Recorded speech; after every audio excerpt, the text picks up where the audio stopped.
Welcome back to another episode of Breaking Boundaries. I'm a man like Victor here, and we had the chance to have one of our own speak to the very few black ballet dancers in South Africa. We also got the chance to speak to the creative director of the Joburg Ballet Theatre.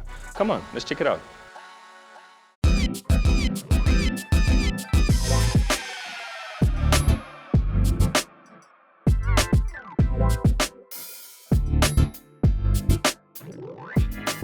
Good morning, good afternoon, or good evening, whenever you choose to watch this program.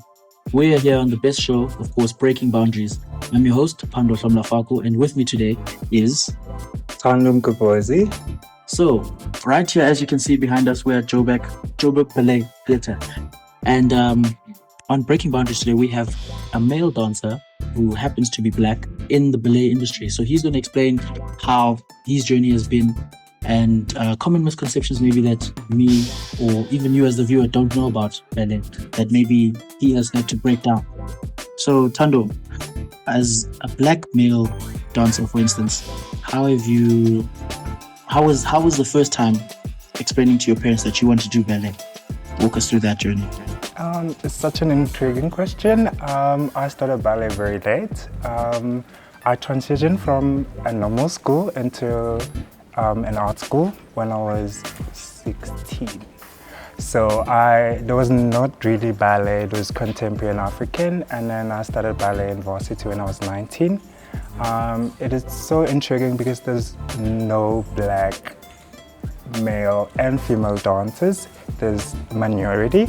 So we have to push through the struggles of being the only one in the room, unless there's other people in the room. But because in varsity I was the only one who was doing ballet and I was a male, so it was quite intriguing and very interesting to learn. You guys are going to Europe soon. Could you walk us through how you feel about that opportunity and what it means for you? I quite love this company. It's very diverse and very inclusive. It welcomes a lot of black dancers in general, and they give everyone the same opportunity. So this season we've done it last year, and it was my first season I've done with the company, and I was an apprentice that time. It is so intriguing to work with different choreographers, people who are so distinguished, who are very elite in the ballet industry, and it was the first time working with high choreographers, and it was so nice to learn from different people, get to understand how they work with professionals, also being in a room full of beautiful dancers, very articulative, very talented and very expressive. What kind of legacy do you want to leave behind? Because obviously we've, with the little bit of homework we've done, we know that a lot of South African dancers are normally recruited overseas because they like the style and the way that you guys handle yourselves. So in what way would you like to be remembered to revolutionize ballet for South Africa? Currently, because ballet is very not South African, it's an European culture. But we find South Africans changing the narrative, including African movement elements into it. It's very intriguing to see choreographies that actually speaks to us. I'll speak about a work that's recently been done by Dumilikana, a choreographer in Joburg Ballet. He done such a beautiful work called Mpo. It's very grounded while allowing the classical lines to be there, the European structure, but it's very intriguing to actually transcend an African story into a new classical body. I want to be remembered as a person who moved away from the struggles. The struggles are not really define who you are. They're what you must go through. It's part of the journey, unfortunately. But I'm not planning to stay long in ballet. It's such a competitive environment and it's very tough. But you just have to have a thick skin in this industry.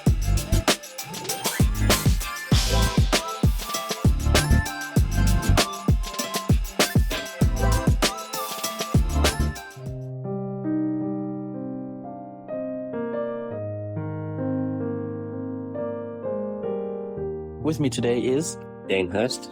and he is the artistic director of ballet here at Joburg Ballet. When you left, it was one male who was performing in a studio full of women. And how has that changed now for you coming back and seeing, and you, for instance, to choreograph or rather be teaching in a sense, a studio that is very diverse and there's quite a few more males interested in the art of ballet? Well, this is really important, the transition that we've seen over the past 20 years. I've traveled around the world, like all around Europe, America, even China, and I see how people celebrate the arts, and male and female are absolutely necessary to make this art form what it is.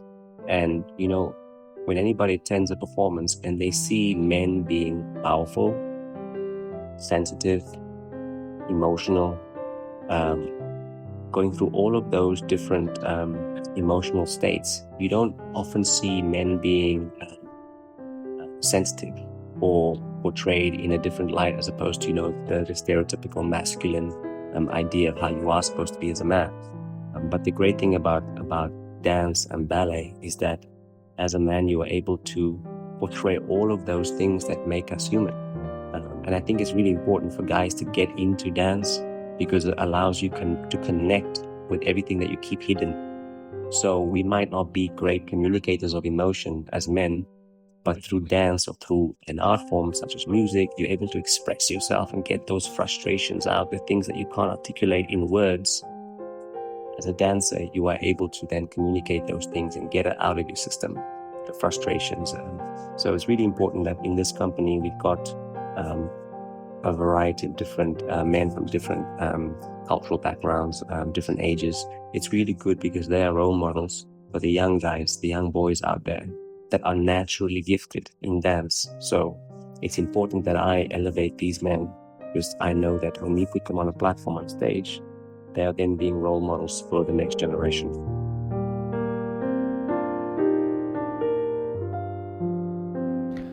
Shout out to the Johannesburg Theatre for giving us the opportunity, and a special shout out goes to Tando and Dan for making the time for us. And you guys know what to do from now. Don't forget to like, comment, share, and subscribe, and then join us for the next one.